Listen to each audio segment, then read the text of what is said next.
My name is AJ and I'm a vet tech and volunteer here at Antler Ridge Wildlife Sanctuary, and I am here to give you some information about wildlife bunnies.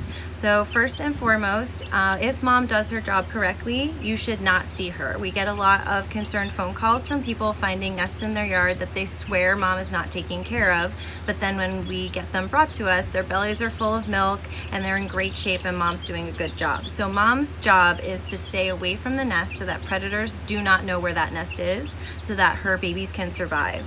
So if mom does her job correctly, you should not see mom. So just not seeing mom is not a reason for concern.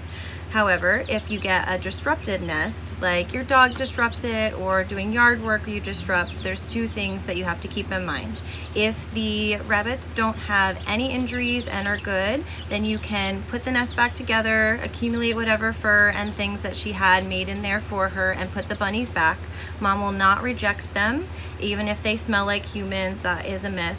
If the bunnies are injured, then they should come to a wildlife facility like ours. And they typically will leave your yard in approximately 3 weeks. So if it's really frustrating for you because your dog's into it or your kids want to play with them, you just have to survive 3 weeks.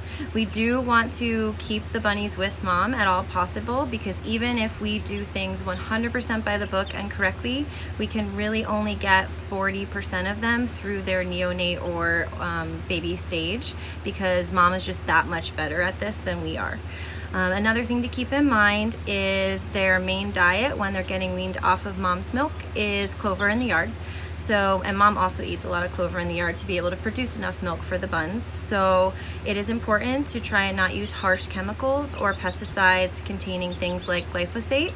They do cause birth deformities, neurological problems, all sorts of different things that will set them up for failure in the wild. So be mindful of what you're putting in your yard, because your yard is a lot of food for a lot of wildlife that you have in your area.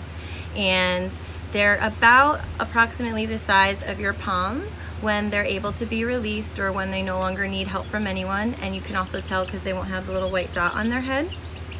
We do have a couple size rabbits to show you today, just so you can see. We have one that is about 7 days old, because we got them at a couple days old about a week ago. These babies are still on formula and they're starting to learn how to use their teeth for clover. So cute, stupid cute. Want to kiss them on their mouth, but you can't.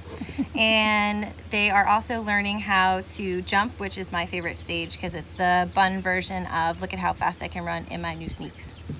So that's these guys. And then we have one that has made it through. We got it as a 1-day-old baby, and it's made it through and now is releasable size. So they should be nervous with this, so the bun's gonna look really nervous because we don't handle them, because we want them to be able to be released. But this is the size of the buns that can be released when they're ready. It's okay. This one's ready to go and live its little bun life. So if there's any ever question about whether or not you should leave the babies that you find in your yard, you can, if you're local to us, contact us or contact your local fish and wildlife department. Thanks for watching.